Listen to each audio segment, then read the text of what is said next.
Welcome back to Come Home with Jenna. I'm so glad you guys are here with me today. If you listened to my first episode, you're probably back because you are going to buy a house. And that is all that we're talking about today. So I'm going to walk you through what our first buyer consultation would include. And then I'm going to also walk you through what happens when your offer is accepted, because I think those are just two really critical pieces that a lot of times as a buyer, you might not consider. You know, you're looking at numbers and where you're going to live. This is the stuff I'm looking at. So let's look at it together.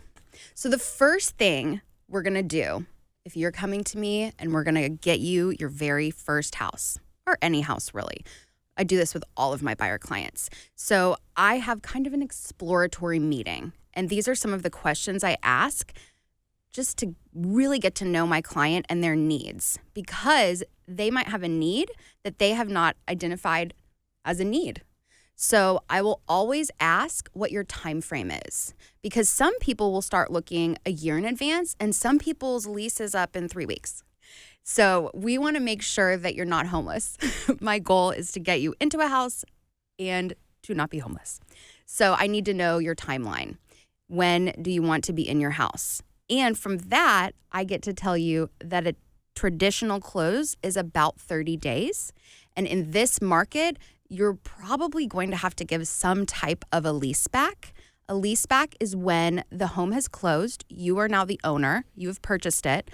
But the seller is going to remain in the home and essentially rent it from you, usually at a very low or no cost. So that's going to affect your move-in date. So I need to know your timeline. Then I need to know your budget. A lot of times people will have an idea of budget, but as we talked about previously, what does that mean? How does that work? And at this point, I'm going to connect you with one of my preferred lenders so they can really get all those details and walk through with you what you're going to need to do as far as being prepared with cash, with down payment money, with what your mortgage payment will be, and when that first payment is going to happen. That's really important. You need to know, right? So you typically aren't going to make a first payment on that first month that you're living in that house. So that makes people feel comfortable because it frees up a little cash, right? We're all about freeing up cash here. So the next thing we're going to talk about is who's living in the house. This is important because if you have a multi-gen family, or you are having a parent live with you, or a sibling or a roommate, we need to know what kind of space you need and what types of needs that human has. So are you having an aging parent live with you? They probably need a stand-up shower and not a tub. So we're going to really focus on that because that is going to have a real impact on how the people living in your house function. So these are things that are not necessarily thought of right away, but they're really important. The next thing I need to know is what is on your wish list and what is on your I will not compromise list. That can be a lot of different things. You could tell me that you want 5 bedrooms. So if you say that, I will say, okay, are you going to use one as an office? Or do you really need 5 bedrooms? And we'll talk about your answer. And then we're going to detail our search. So we're going to figure these things out. Then you're also probably going to ask me some questions that I cannot answer. This is really important because if you don't know that legally I can't answer these questions, you're going to be annoyed with me. I am not allowed to talk about school district ratings. I'm not allowed to. You can go to greatschools.org and you can look up all the ratings and feedback of that school. Now, I happen to primarily work in an area where I went to elementary through high school. So I'm allowed to tell you my experiences at those schools. I'm allowed to tell you my experience as a parent with my son's school specifically, but I am not allowed to tell you, oh, this is an amazing school district. You're going to love it. I can't say that. The other thing I can't talk about is if a certain group of people lives in a neighborhood. Can't tell you that. It's illegal. The other thing I can't talk about is crime rates. I know. I wish I could. I cannot. But what you can do is you can go to the Trulia crime maps. that is an excellent resource. They are going to give you all the information you ever wanted to know that I'm not allowed to tell you as it relates to crime in the area that you might want to live in. Now, you can tell me, hey, my kid's in middle school and I want to make sure that we're choosing a home where they can stay at that school. We could talk about that all day long. But as far as rating or is this a good neighborhood, I can't really tell you that. You're going to have to tell me what you think a good neighborhood is. And then I'm going to tell you, okay, you said you wanted a neighborhood that had a community spirit. There's a lot of amenities here and there's a lot of activities here.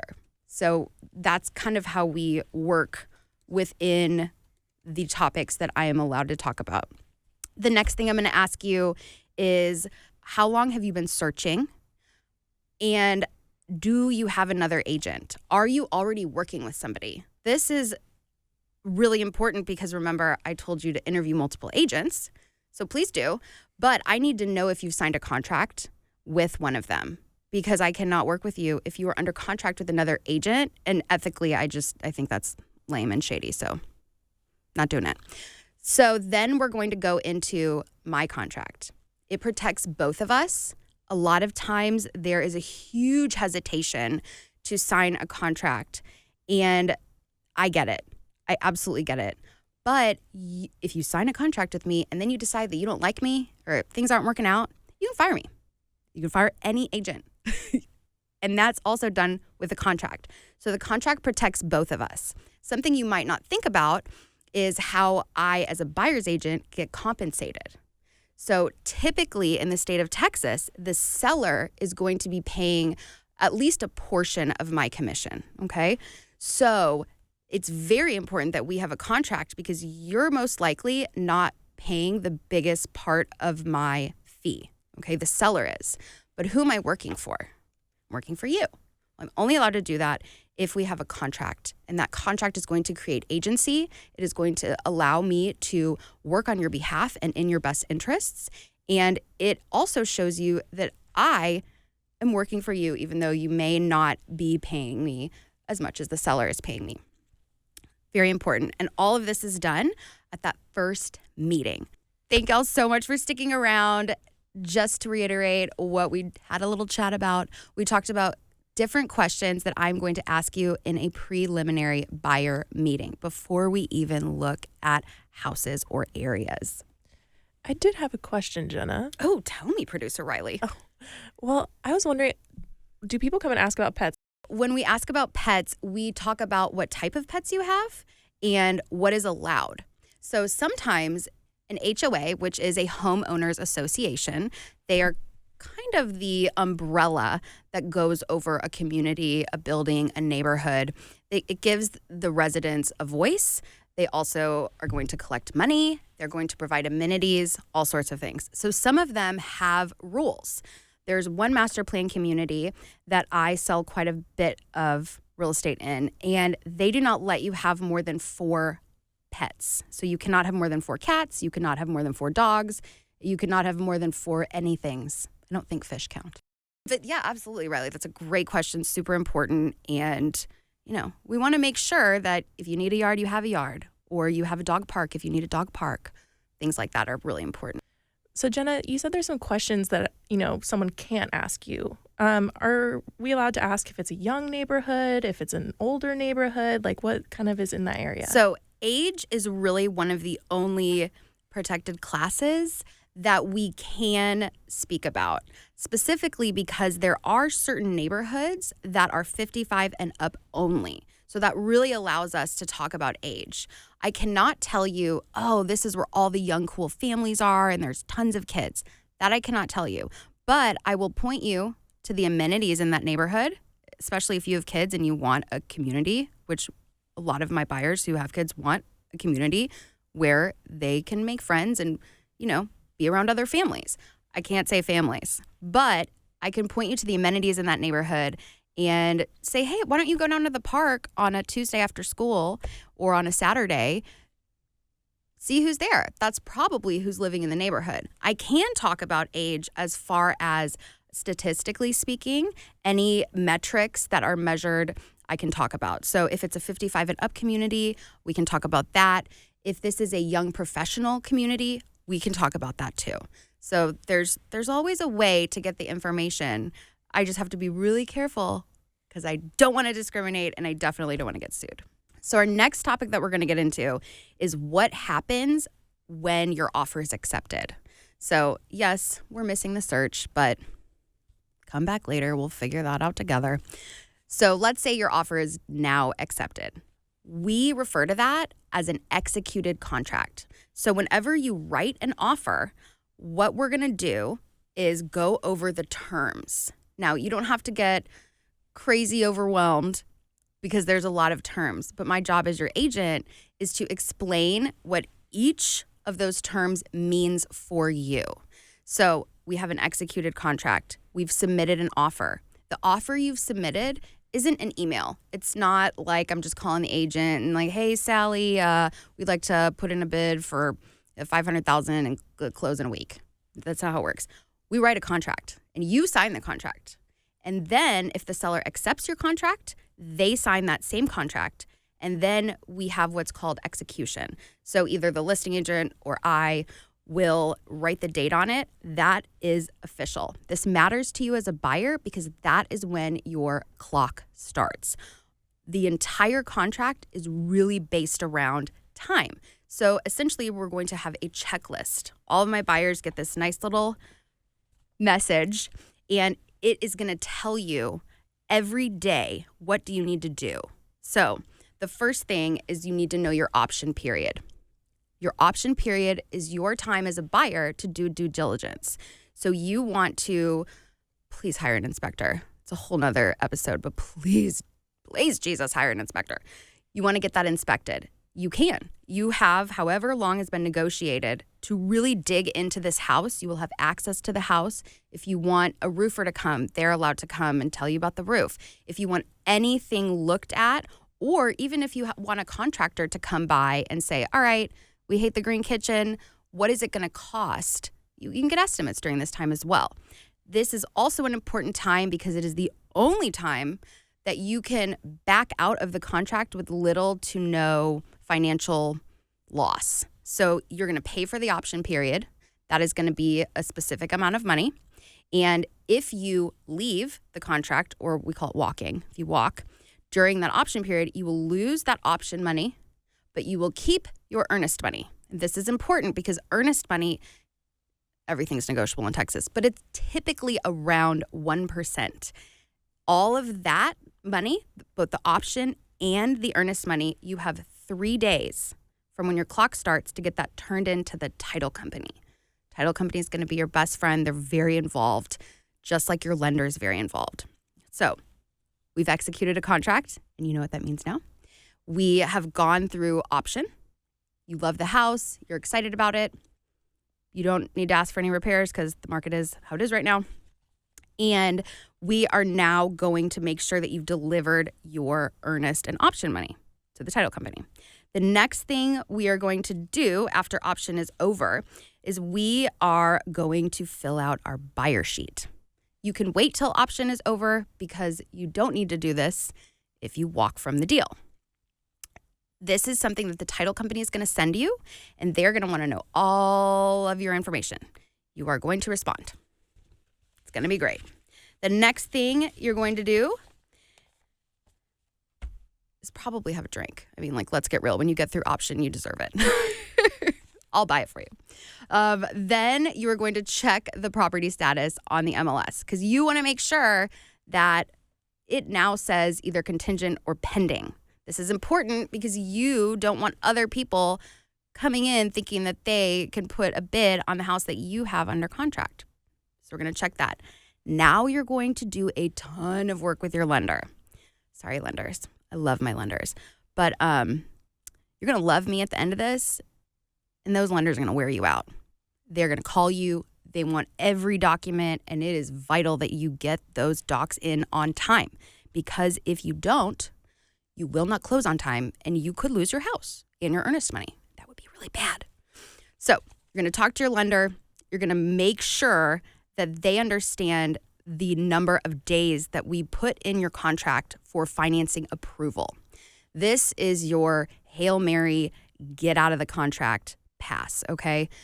What it means in the contract is that you have X amount of days for the lender to put you, in the best case scenario, you going all the way through underwriting and guaranteeing that you can afford this house that you put a bid on, okay? So we did the pre-qual or your pre-approval. If you have a great agent, you might already start underwriting before you even put an offer in. And then we're going to get what's called a clear to close. So you've turned in all your docs, you're all the way through lending.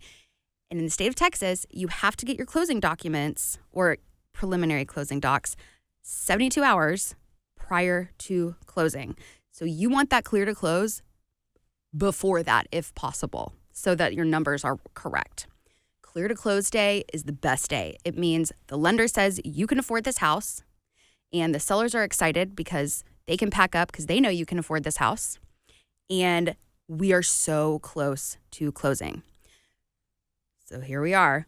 We've dealt with our lender. We've appeased them. We've kept them happy. They've approved, pre-approved, underwritten us, and our loan is ready and we are clear to close.